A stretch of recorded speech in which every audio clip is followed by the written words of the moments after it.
hari Jumat tanggal 29 Maret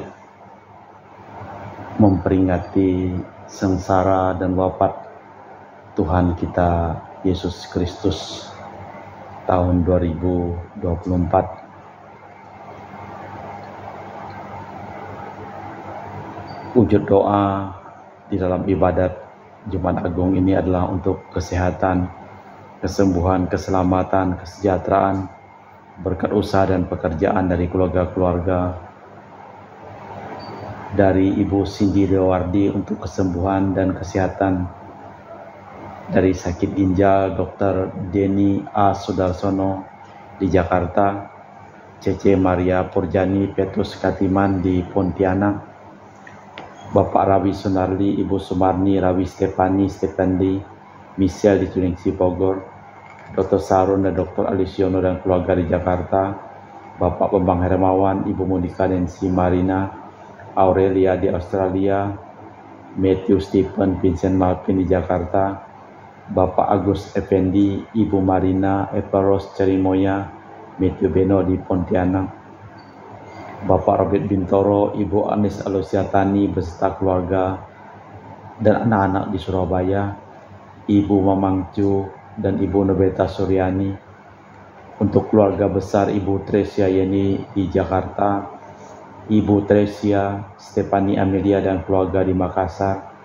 Ibu Cameli untuk kesehatan Bapak Setia Pranakunadi di Makassar, Ibu Camepong, Bapak Budiawan dan keluarga di Sacramento, Amerika, untuk kesehatan, kesejahteraan Mama Ana Muras, Franciscus, Rosalina Imbuk, Bea Kevin Putri, Maria Kunewati, Yosef Apai, Anggun Anggi dan Brigita, untuk kesehatan dan kesejahteraan Anti Regina Ho di Kucing, Bapak Kasdi dan Ibu Mustika dan keluarga, Ibu Li Huang, Bapak Erwin dan keluarga, Ibu Tres untuk kesehatan Maria Yohana di Jakarta, untuk kesehatan Ibu Anggreni di Surabaya, Ibu Elizabeth Enawati, Bapak Bonifacius Aristo dan keluarga, Christian Erlin Andrew di Jakarta, untuk kelancaran usaha Julianus Sendilim dan usaha Petadilim, untuk Ibu Agnes Wela dan keluarga di Jakarta, Ibu Cindy Lewardi dan keluarga di Jakarta, untuk Ibu Emelda Baja dan keluarga di Jakarta, untuk Ibu Herni Gunawan, Stanley Hermawan, William Hermawan, dan Ibu Rina Gunawan di Jakarta, untuk Ibu Maria Aryani Wijaya di Ungaran, Inike Wijaya, Andi Widodo, Elena Widodo, dan Susanti Wijaya di Amerika, Rensi Wijaya, Florentina, dan Mikael di Jakarta, untuk kesehatan Anti Priska dan Uncle Robert Ayin di Serian, Sarawak, dan untuk keluarga Sis Jessica, anak Jolis di Serian Jenang, Sarawak. Mass intention from Madam Madeline's family and Kuching for health, business, study, and work blessing. Peter Ling Toh Sing, my father-in-law, 96-year-old, Martin Ling Ho Sung, my husband, Madeline Wong Ching Ching, and my four boy, Andrian Ling Win Lung, Andrew Ling Yu Lung, Ansel Ling Jun Lung, and Alexander Ling Kai Lung. Kita juga mohon ketenangan, kedamaian, dan istirahat kekal dari arwah-arwah yang telah meninggal dunia, yaitu Bapak Marinus Petrus Pungur beserta keluarga yang meninggal di Batu Mas, Dania Chung Cekiong meninggal di Jakarta, Bapak Yosef Cahyadi dan Ibu Tresnatan dimakamkan di Sri Kantoho, Bapak Agustinus Hadi Sunarsia dimakamkan di Sydney, Australia, Sam Sotien dimakamkan di Barado, Benedictus Benigo dimakamkan di Makassar, Yosef Lee Kok Yong meninggal di Jakarta, Lim Cheng Kiang dimakamkan di Tubang Piti, Lim Kuang Hak dimakamkan di Tubang Piti, Lim Li Kiong dimakamkan di Pontianak, Lim Seng Kiang meninggal di Pontianak, Ibu Rosko dimakamkan di Kucing, Sarawak, Suparto Darudianto meninggal di Jakarta, Sisilianti Pijanti Maja meninggal di Sydney, Australia, Leo Liu Namsen meninggal di Pontianak, Anna Maja meninggal di Jakarta, dan Mr. Loren Hamdin.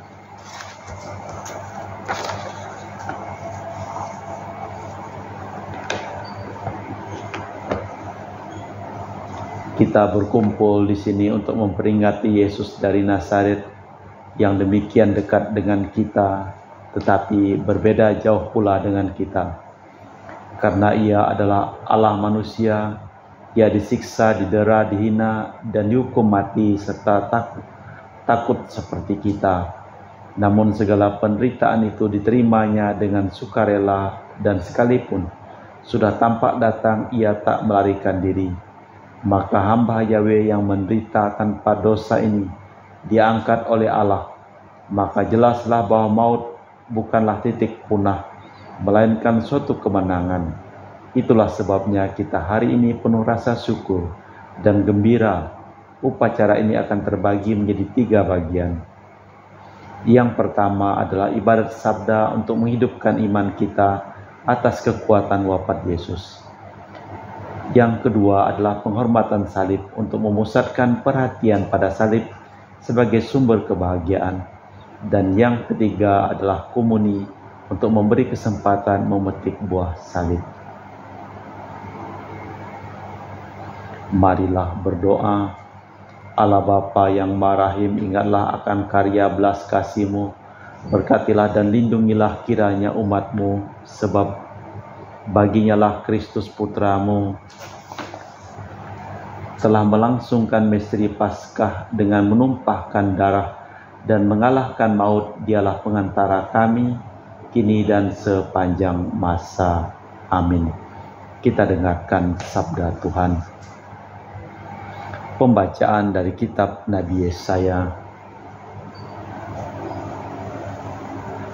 Sungguh Allah bersabda,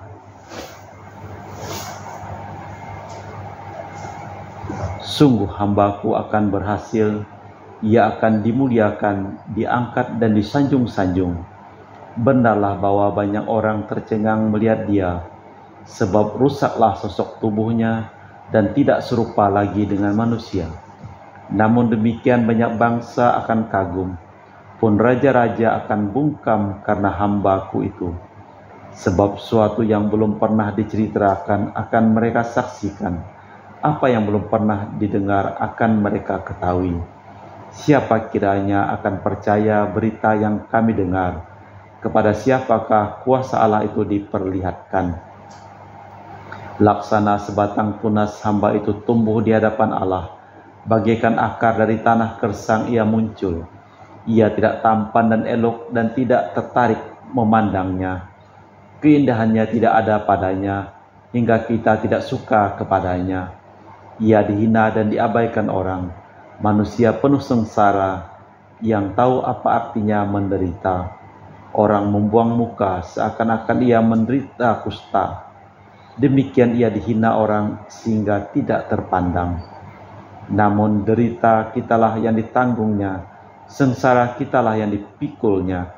Sedangkan kita menganggap dia sebagai penderita kusta, yang dipukul dan disiksa oleh Allah. Ia ditikam karena kedurhakaan kita dan dihancurkan karena kejahatan kita. Siksaan yang menimpa dia membawa perdamaian bagi kita, dan kita sembuh berkat bilur-bilur tubuhnya. Kita semua bagaikan domba yang tersesat, masing-masing menempuh jalannya sendiri. Tetapi kepada dia Tuhan menimpakan kesalahan-kesalahan kita semua. Ia dianiaya dan ia pun tunduk dan tidak membuka mulutnya. Bagaikan domba yang ditikam tak mengambil bila dicukur. Seperti anak domba yang diantar ke pembantaian, demikianlah ia pun tidak membuka mulutnya. Ia disambar oleh penindasan dan keputusan pengadilan. Siapakah peduli akan nasibnya? Sungguh ia dicabut dari dunia orang hidup, karena kedurhakaan umatku ia ditimpa maut. Kuburnya digali dan di tengah-tengah orang durhaka. Makam terdapat di antara orang penjahat, sekalipun ia tidak berbuat lalim, dan tidak pula ada tipu muslihat di dalam mulutnya. Tetapi Tuhan mau menghancurkannya dengan sengsara. Kalau hamba itu mempersembahkan nyawanya sebagai korban pepulih, maka ia akan melihat keturunan. Ia akan memperpanjang umur hidupnya, dan dengan perantaraannya kehendak Tuhan akan terlaksana. Allah bersabda, sesudah sengsara dan dukanya, ia akan melihat sinar cahaya dan ia akan dipuaskan. Orang saleh itu hamba-Ku akan menyucikan semua orang dengan memikul sendiri kesalahan mereka. Maka itu Aku akan memberi dia semua orang menjadi miliknya, sebab ia menyerahkan diri kepada maut dan digolongkan dari antara kaum durhaka. Padahal ia menanggung dosa semua orang dan menjadi pengantara bagi orang-orang jahat. Demikianlah sabda Tuhan. Syukur kepada Allah. Mazmur tanggapan dengan refren. Bapa, ke dalam tangan-Mu kuserahkan diriku. Kepadamu ya Tuhan aku berlindung, jangan sampai aku dikecewakan. Demi kesetiaan-Mu selamatkanlah aku, ke dalam tangan-Mu kuserahkan hidupku. Tebuslah aku ya Tuhan Allah. Bapa, ke dalam tangan-Mu kuserahkan diriku. Aku menjadi bahan hinaan bagi tetanggaku dan alamat naas bagi andai taulanku. Semua orang yang melihat aku di jalan lari terbirit-birit menghindari aku. Disutlah aku dan tak ubahnya dengan mayat. Tiada berarti bagikan jambangan yang terpecah. Bapa, ke dalam tangan-Mu kuserahkan diriku. Tetapi aku percaya kepadamu ya Tuhan, aku berkata, Engkaulah Allahku, hidupku ada dalam tangan-Mu. Renggutlah aku dari cengkeraman musuh dan bebaskan aku dari pengejarku. Bapa, ke dalam tangan-Mu kuserahkan diriku. Pandanglah hamba-Mu dengan wajah berseri, selamatkanlah aku dari kasih setia-Mu. Besarlah hati-Mu dan tabahlah, hai kamu semua yang berlindung pada Tuhan. Kepada Bapa, ke dalam tangan-Mu kuserahkan diriku.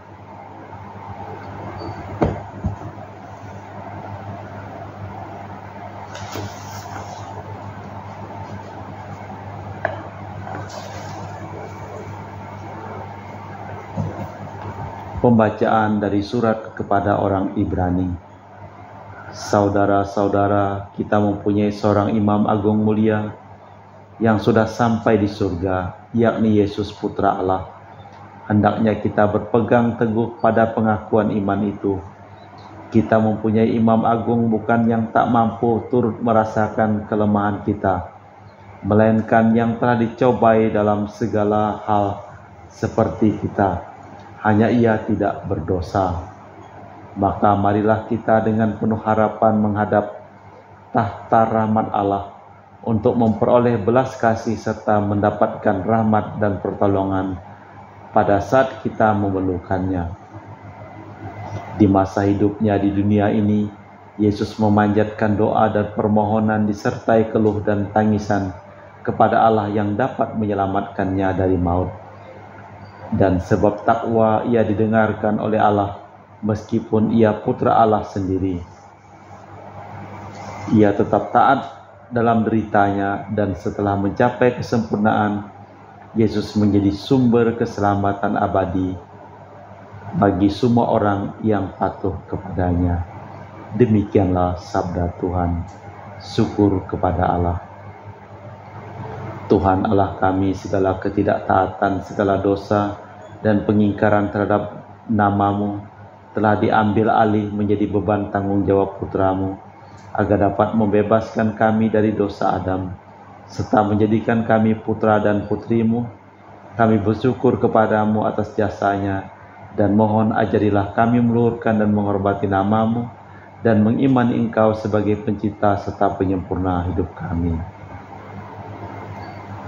Terpujilah Kristus Tuhan, Raja mulia dan kekal. Terpujilah Kristus Tuhan, Raja mulia dan kekal. Kristus sudah taat sampai wafat di salib bagi kita. Dari sebab itulah Allah mengagungkan Yesus dan menganugerahkan nama yang paling luhur kepadanya. Terpujilah Kristus Tuhan, Raja mulia dan kekal. Tuhan bersamamu dan bersama rohmu. Inilah Injil suci Yesus Kristus menurut Santo Yohanes. Dimuliakanlah Tuhan. Inilah kisah sengsara Tuhan kita Yesus Kristus, karangan Santo Yohanes.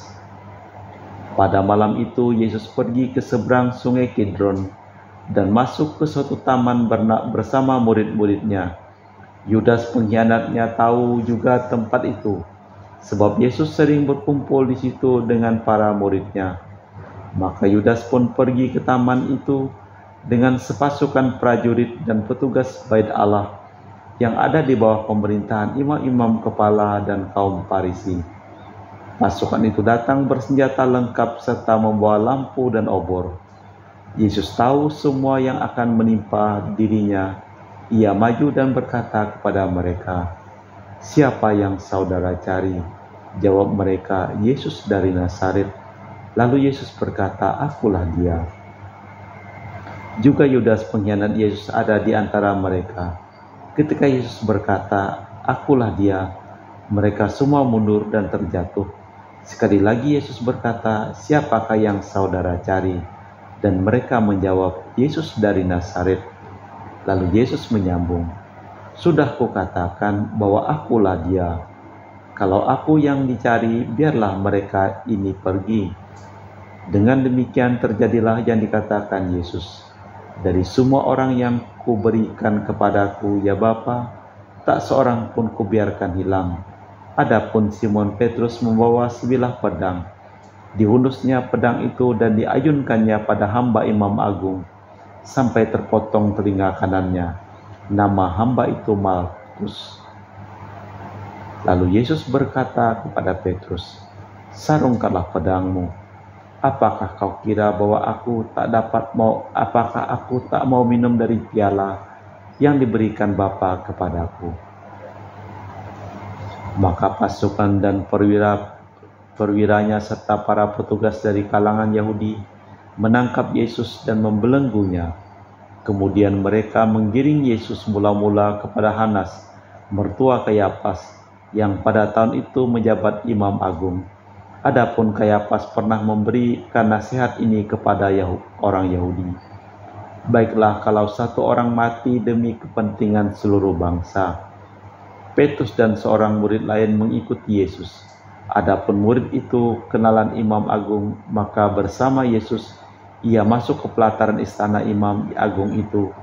Tetapi Petrus tinggal di luar dekat pintu. Murid tadi keluar lagi dan mengatakan sesuatu kepada wanita penjaga pintu itu, lalu membawa Petrus masuk. Wanita itu berkata kepada Petrus, "Engkau kan juga murid orang itu?" Kata Petrus, "Bukan." Sementara itu para hamba dan petugas bait Allah telah memasang api dan berdiri berdiam di situ, sebab udaranya dingin. Juga Petrus berdiri berdiam bersama mereka. Imam agung menanya Yesus perihal murid-muridnya dan ajarannya. Yesus menjawab, "Saya sudah berbicara terus terang di depan umum. Saya selalu mengajar di dalam sinagoga-sinagoga dan di dalam bait Allah, tempat semua orang Yahudi berkumpul, dan tidak pernah saya berbicara sembunyi-sembunyi. Mengapa engkau menanyai saya? Tetapi tanyakanlah kepada mereka. Mereka pasti tahu apa yang saya katakan." Ketika Yesus memberi jawaban demikian, seorang petugas yang hadir di situ menampar muka Yesus sambil berkata, "Kau berani menjawab begitu kepada imam agung?" Yesus menjawab, "Kalau aku mengatakan sesuatu yang tidak benar, bukankah buktikan? Tetapi kalau benar kataku, mengapa engkau menampar aku?" Kemudian Hanas mengirim Yesus kepada Kayafas Imam Agung. Simon Petrus masih berdiri berdiam. Kata orang kepadanya, "Engkau kan juga seorang dari muridnya." Petrus menyangkal dan berkata, "Bukan." Kata seorang hamba Imam Agung, saudaranya yang telinganya dipotong Petrus, "Rupanya aku melihat engkau di taman bersama Yesus." Petrus menyangkal lagi dan tepat pada saat itu juga jago berkokok. Yesus digiring dari istana Kayafas ke balai pengadilan gubernur. Hari masih pagi, para penggiring Yesus tidak masuk balai pengadilan itu supaya tidak menjadi najis, tetapi dapat makan domba Paskah. Maka Pilatus keluar dan berkata, "Apa tuduhanmu terhadap orang ini?" Mereka menjawab, "Tentu saja orang ini tidak kami serahkan kepada Tuhan seandainya dia tidak berbuat sesuatu kejahatan." Lalu Pilatus berkata, "Periksalah sendiri dan adililah dia menurut hukummu sendiri." Orang-orang Yahudi menjawab, "Kami tidak punya kuasa untuk menjatuhkan hukuman mati." Ini terjadi supaya terlaksana perkataan Yesus yang telah menyatakan bagaimana ia akan mati. Maka kembalilah Pilatus ke dalam balai pengadilan, lalu memanggil Yesus dan berkata kepadanya, "Apa engkau raja orang Yahudi?" Jawab Yesus, "Apakah pertanyaan ini timbul dari pikiran Tuhan sendiri, ataukah Tuhan dengar dari orang-orang lain yang mengatakan itu tentang saya?" Lalu Pilatus berkata, "Apakah aku seorang Yahudi? Bangsamu sendiri serta para imam kepala menyerahkan dikau kepadaku. Apa yang kau lakukan?" Kemudian Yesus memberi jawaban ini, "Kerajaan saya bukan dari dunia ini. Sekiranya dari dunia ini, hamba-hamba saya tentu sudah berjuang. Jangan sampai saya diserahkan kepada orang-orang Yahudi. Akan tetapi kerajaan saya bukan dari sini." Pilatus berkata kepada Yesus, "Jadi engkau raja?" Lalu Yesus menyaut, "Benar, saya raja. Saya dilahirkan dan datang di dunia ini untuk memberi kesaksian tentang kebenaran. Semua orang yang cinta akan kebenaran mendengar suara saya." Pilatus berkata, "Apakah itu kebenaran?" Sesudah berkata demikian, Pilatus keluar lagi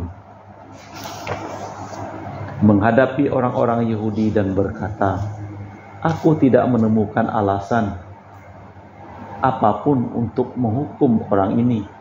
Tetapi biasanya aku melepaskan seorang tahanan bagimu pada pesta Paskah. Apakah kamu kehendaki aku melepaskan raja bangsa Yahudi ini?" Mereka berteriak, "Jangan dia, melainkan Barabas." Adapun Barabas itu seorang penyamun. Sesudah itu Pilatus menyuruh bawa Yesus keluar untuk didera. Lalu prajurit-prajurit menganyam sebuah mahkota dari ranting berduri yang mereka pasang di kepala Yesus, dan selai mantel jingga mereka kenakan pada tubuhnya. Dan para prajurit datang kepada Yesus dan berkata sambil menamparnya, "Salam Raja bangsa Yahudi."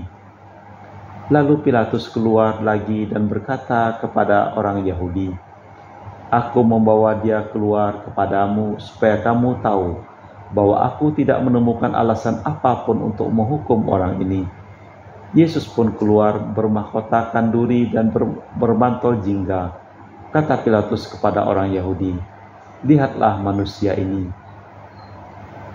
Ketika imam-imam kepala dan para penjaga melihat Yesus, mereka berteriak, "Salibkan dia." Kata Pilatus, "Ambillah sendiri dan salibkanlah dia, sebab aku tidak menemukan suatu alasan pun untuk menghukum dia." Orang-orang Yahudi berkata, "Kami mempunyai hukum, dan menurut hukum itu dia harus mati, sebab ia mengaku putra Allah." Mendengar itu Pilatus bertambah takut. Ia masuk ke balai pengadilan lagi dan berkata kepada Yesus, "Dari mana engkau?" Tetapi Yesus tidak memberi jawaban apapun kepadanya. Maka kata Pilatus, "Engkau tidak tahu bahwa aku berkuasa melepaskan atau menyalibkan Dikau?" Jawab Yesus, "Tuhan tidak mempunyai kuasa apapun atas diri saya, kecuali kalau kuasa itu diberikan dari atas. Maka orang yang menyerahkan saya kepada Tuhan lebih besar dosanya." Lalu Pilatus mencari akal lain untuk membebaskan Yesus. Tetapi orang-orang Yahudi berteriak, "Kalau Tuhan bebaskan dia, Tuhan bukan sahabat Kaisar. Setiap orang yang mengaku raja, dia melawan Kaisar." Mendengar itu Pilatus mengantar Yesus keluar dan duduk di kursi pengadilan, di tempat yang disebut lantai ubin atau Gabata dalam bahasa Ibrani. Hari itu hari persiapan Paskah, kira-kira pukul 12. Lalu Pilatus berkata kepada orang-orang Yahudi, "Inilah rajamu." Maka berteriaklah mereka, "Buang saja, salibkan dia." Kata Pilatus kepada mereka, "Aku harus menyalibkan rajamu?" Para imam kepala menjawab, "Satu-satunya raja kami ialah Kaisar." Akhirnya Pilatus menyerahkan Yesus untuk disalibkan.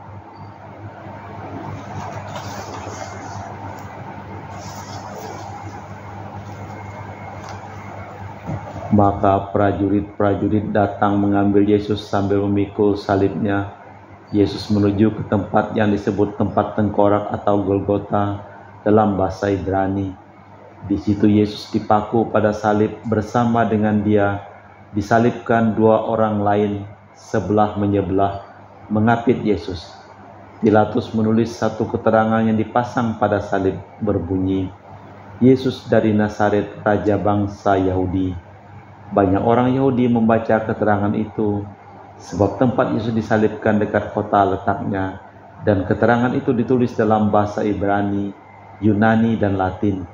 Maka para imam kepala Yahudi berkata kepada Pilatus, "Jangan ditulis Raja bangsa Yahudi," tetapi ia sendirilah berkata, "Saya Raja bangsa Yahudi." Tetapi Pilatus menjawab, "Sekali kutulis, tetap kutulis." Sesudah prajurit-prajurit menyalibkan Yesus, mereka mengambil pakaiannya, lalu membaginya menjadi 4, sebagian untuk tiap-tiap prajurit.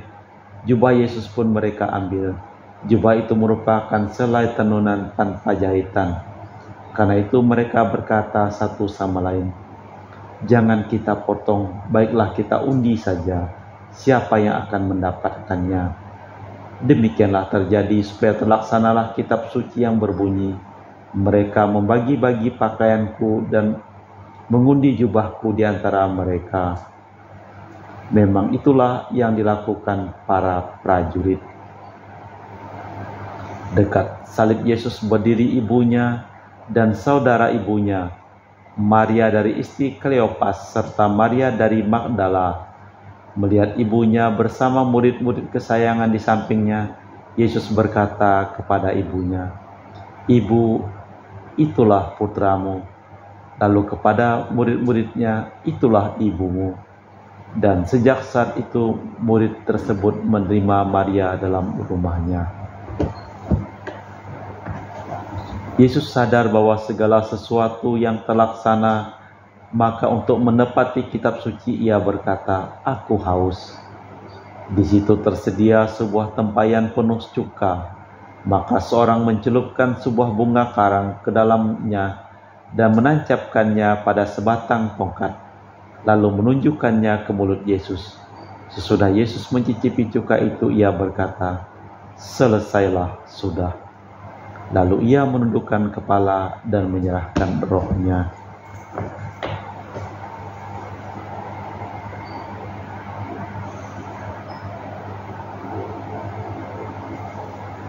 Hari itu hari persiapan Paskah, supaya tubuh mereka jangan tinggal tergantung di salib selama hari Sabat, sebab Sabat itu hari pesta besar. Maka orang-orang Yahudi ingin minta kepada Pilatus agar kaki ketiga orang kuman itu dipatahkan. Lalu mayat-mayatnya diambil dari salib. Maka prajurit-prajurit datang dan mematahkan kaki kedua orang yang disalib bersama Yesus. Sesampainya kepada Yesus, mereka melihat bahwa ia sudah tidak bernyawa lagi. Oleh karena itu, kakinya tidak jadi dipatahkan, tetapi salah seorang prajurit menikam lambung Yesus dengan tombaknya, dan segera darah dan air keluar. Ia yang melihatnya memberi kesaksian, dan benarlah kesaksian itu. Dan ia tahu bahwa ia mengatakan kebenaran, supaya kamu percaya pula bahwa hal itu terjadi selaras dengan bunyi kitab suci. Tulangnya jangan kamu patahkan, dan di tempat lain tertulis, orang akan memandang dia yang mereka tikam. Sesudah semua itu terjadi, Yusuf dari Arimatea meminta kepada Pilatus supaya diperbolehkan menurunkan jenazah Yesus. Adapun Yusuf itu sudah menjadi murid Yesus, tetapi dengan diam-diam sebab ia takut kepada orang Yahudi. Pilatus memberi izin, maka Yusuf pergi dan menurunkan jenazah Yesus. Juga Nikodemus datang ke situ. Dialah yang dahulu datang kepada Yesus di waktu malam. Ia membawa minyak campuran damar dan cendana, kira-kira 50 kati beratnya. Mereka mengambil jenazah Yesus, membungkusnya dengan kain kafan, sambil membubuhinya dengan wangi-wangian itu, sesuai dengan adat penguburan orang Yahudi. Di tempat dekat tempat Yesus disalibkan ada sebuah taman. Di dalamnya ada kubur batu yang belum pernah dipakai. Karena hari itu hari persiapan Sabat Yahudi dan letak kubur itu pun dekat, maka Yesus dimakamkan di situ. Demikianlah sabda Tuhan. Terpujilah Kristus. Marilah kita lanjutkan dengan doa umat Maria. Saudara-saudara terkasih, marilah berdoa bagi gereja Allah yang kudus. Semoga Allah dan Tuhan kita berkenan menganugerahkan damai kepadanya, mempersatukan dan melindunginya di seluruh dunia. Semoga Tuhan memperkenankan kita hidup dengan aman sentosa dan memuliakan Allah Bapa yang Maha Kuasa. Allah yang kekal dan kuasa, Engkau telah memaklumkan kemuliaan-Mu kepada segala bangsa dengan perantaraan Kristus. Lanjutkanlah karya belas kasih-Mu kepada gereja-Mu, meluas ke seluruh dunia dan bertekun sebagai mengimani nama-Mu dengan mantap. Demi Kristus Tuhan dan pengantara kami. Amin. Marilah berdoa pula bagi Santo Bapa Fransiskus yang sudah dipilih Allah memangku jabatan uskup. Semoga beliau dilindungi Allah, tetap sehat walafiat, dan dengan bijaksana memimpin gereja umat Allah. Allah Bapa yang kekal dan kuasa, segala sesuatu yang ada berdasarkan keputusan-Mu, dengarkanlah doa kami dan lindungilah Imam Agung yang telah Kau pilih bagi gereja-gereja-Mu. Semoga umat Kristen yang dipimpinnya atas nama-Mu semakin berkembang dalam iman. Demi Kristus Tuhan dan pengantara kami. Amin. Marilah berdoa pula bagi Bapak Uskup Pius Rono Prabdi dan bagi semua uskup, imam, diakon, serta sekalian pejabat gereja dan segenap umat beriman. Allah Bapa yang Maha Kuasa dan kekal, Engkau memerintah dan menguduskan semua orang, termasuk anggota gereja-Mu, tubuh Kristus. Dengarkanlah kiranya doa kami bagi semua anggota. Semoga masing-masing sesuai rahmat yang Kau anugerahkan kepadanya mengabdi Engkau dengan patuh setia dan penuh iman. Demi Kristus pengantara kami. Amin. Marilah berdoa pula bagi para calon baptis. Semoga Allah dan Tuhan kita berkenan membuka pintu hati dan budi mereka terhadap sabda belas kasih-Nya. Semoga mereka berkat sakramen pembaptisan dilahirkan kembali, menerima pengampunan dosa dan bersatu dengan Yesus Kristus Tuhan kita. Allah Bapa yang kekal dan kuasa, Engkau senantiasa memberkati gereja-Mu dengan penambahan anggota-anggota baru. Sudilah memperdalam iman dan pengetahuan para calon baptis, agar layak dilahirkan kembali dari air pembaptisan, serta diterima sebagai putra dan putrimu dalam keluargamu, demi Kristus Tuhan dan pengantara kami. Amin. Marilah berdoa pula bagi semua saudara yang mengimani Kristus. Semoga Allah Tuhan kita berkenan menghimpun mereka dengan setia dan juga berpegang teguh pada kebenaran dalam gerejanya. Allah Bapa yang kekal dan kuasa, Engkau menghimpun mereka yang tercerai-berai serta memelihara mereka yang telah bersatu dalam gerejamu. Pandanglah kawanan domba putramu, semoga semua saudara kami yang telah Kau kuduskan berkat pembaptisan, Kau persatukan pula dalam iman dan cinta kasih, demi Kristus Tuhan dan pengantara kami. Amin. Marilah berdoa pula bagi umat Yahudi yang telah mendahului kita menerima sabda Allah. Semoga Allah dan Tuhan kita menumbuhkan cinta kasih mereka akan namanya serta kesetiaan akan perjanjiannya. Allah Bapa yang kekal dan kuasa, Engkau telah mengikat perjanjian dengan Abraham, keturunannya berkenanlah mengabulkan doa gerejamu. Semoga mereka yang pernah menjadi umat pilihanmu dapat mencapai keselamatan secara utuh. Demi Kristus Tuhan dan pengantara kami. Amin. Marilah berdoa pula bagi saudara-saudara yang belum mengimani Kristus. Semoga mereka pun diterangi oleh Roh Kudus dan dapat menemukan jalan keselamatan. Allah Bapa yang kekal dan kuasa, bantulah saudara-saudara yang belum mengimani Kristus, agar dengan hidup jujur di hadapan-Mu dapat menemukan kebenaran, sedangkan kami sendiri boleh semoga selalu saling menaruh cinta kasih dan berusaha semakin memahami misteri hidup, sehingga di tengah masyarakat kami menjadi saksi cinta kasih-Mu yang nyata demi Kristus Tuhan dan pengantara kami. Amin. Marilah berdoa pula bagi saudara-saudara yang belum mengenal dan mengimani Allah. Semoga mereka dengan tulus ikhlas terus mencari kebaikan dan kebenaran, sehingga akhirnya dapat menemukan Allah. Allah Bapa yang kekal dan kuasa, Engkau telah menciptakan manusia dengan hasrat mencari Engkau serta menemukan ketentraman dalam Dikau. Kami mohon semoga di dalam gelap kehidupan ini, semua orang melihat titik cerah cinta kasih-Mu dan tertarik oleh kesaksian hidup umat beriman, sehingga akhirnya dengan gembira mengimani Engkau, satu-satunya Allah yang benar serta Bapa umat manusia, demi Kristus Tuhan dan pengantara kami. Amin. Marilah berdoa pula bagi semua pemimpin negara, semoga Allah dan Tuhan kita menerangi hati dan budi mereka, sehingga mereka mengusahakan damai sejahtera sejati bagi seluruh umat manusia seturut kehendak-Nya. Allah Bapa yang kekal dan kuasa, nasib segala bangsa berada di tangan-Mu, dan dampingilah para pemimpin negara. Semoga berkat bimbingan dan perlindungan-Mu terjaminlah damai sejahtera para bangsa dan kebebasan beragama senantiasa dijunjung tinggi di mana-mana. Demi Kristus Tuhan dan pengantara kami. Amin. Saudara-saudara terkasih, mari kita panjatkan doa pula kepada Allah Bapa yang Maha Kuasa. Semoga Ia berkenan membersihkan dunia dari segala kesesatan, melenyapkan segala penyakit, menjauhkan kelaparan, melepaskan para tahanan dan tawanan, mengembalikan para pengungsi, melindungi orang-orang dalam perjalanan, mengantar pulang para perantauan dan menganugerahkan kesehatan kepada yang sakit dan keselamatan bagi yang meninggal.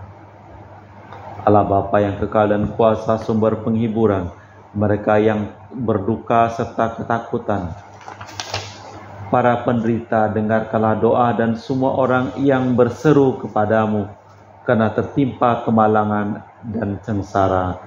Semoga mereka semua bergembira berkat belas kasih dan bantuan rahmat-Mu demi Kristus Tuhan dan pengantara kami. Amin. Kita lanjutkan dengan upacara penghormatan salib.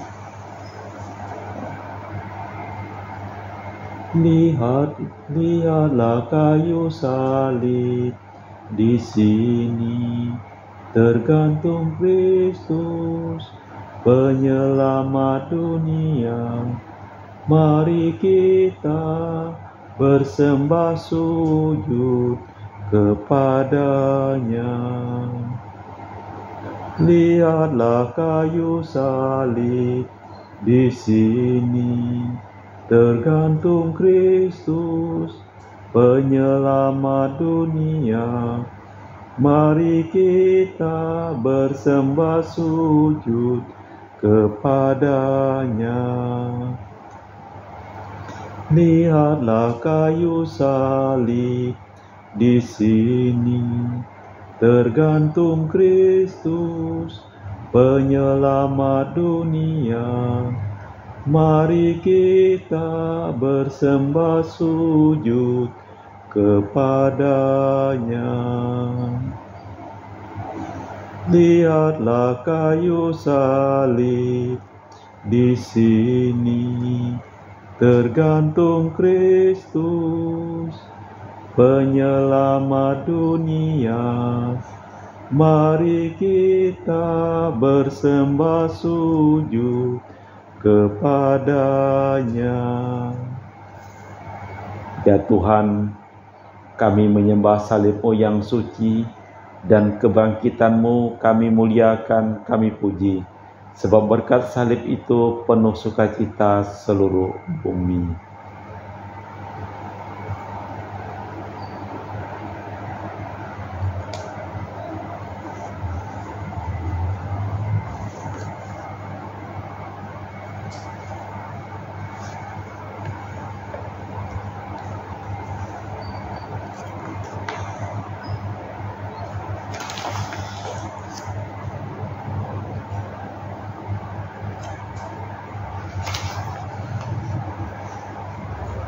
Atas petunjuk penyelamat kita dan menurut ajaran ilahi, maka beranilah kita berdoa. Bapa kami yang ada di surga, dimuliakanlah nama-Mu, datanglah kerajaan-Mu, jadilah kehendak-Mu di atas bumi seperti di dalam surga. Berilah kami rezeki pada hari ini, dan ampunilah kesalahan kami, seperti kami pun mengampuni yang bersalah kepada kami. Dan janganlah masukkan kami ke dalam pencobaan, tetapi bebaskanlah kami dari yang jahat. Ya Tuhan, bebaskanlah kami dari segala kemalangan dan berilah kami damai-Mu. Kasihanilah dan bantulah kami supaya selalu bersih dari noda dosa dan terhindar dari segala gangguan, sehingga kami dapat hidup dengan tentram sambil mengharapkan kedatangan penyelamat kami, Yesus Kristus. Sebab Engkaulah Raja yang mulia dan berkuasa untuk selama-lamanya. Ya Tuhan Yesus Kristus, semoga tubuh dan darah yang akan kami sambut melindungi dan menyehatkan jiwa raga kami, dan jangan sampai membawa kami kematian.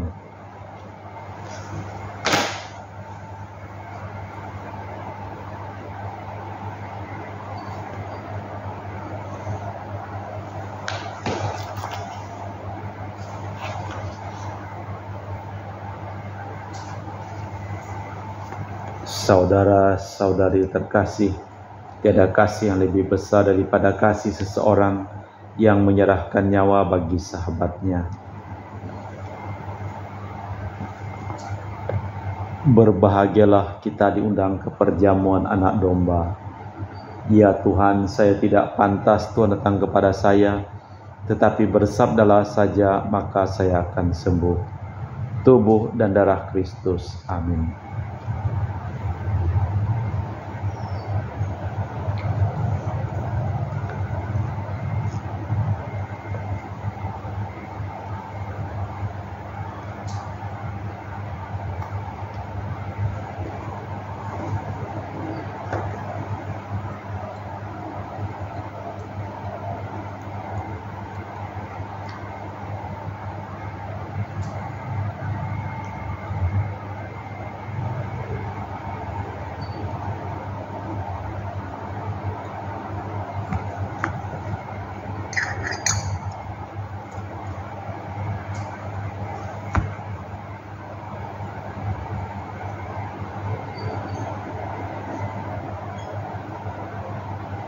Allah Bapa, sumber segala rahmat dan penghiburan, kami umat-Mu telah mengenangkan dan merenungkan sengsara dan wafat putra-Mu disalib dalam rangka serta harapan akan kebangkitannya. Kami mohon semoga kami umat-Mu ini Kau curahi berkat melimpah, Kau ampuni dosa-dosanya, Kau hibur serta Kau tabahkan dalam kesedihan. dan Kau teguhkan imannya, Kau hidupkan harapannya, dan Kau jamin keselamatannya, demi Kristus Tuhan dan pengantara kami. Amin. Saudara sekalian, dengan demikian ibadat hari Jumat Agung telah selesai.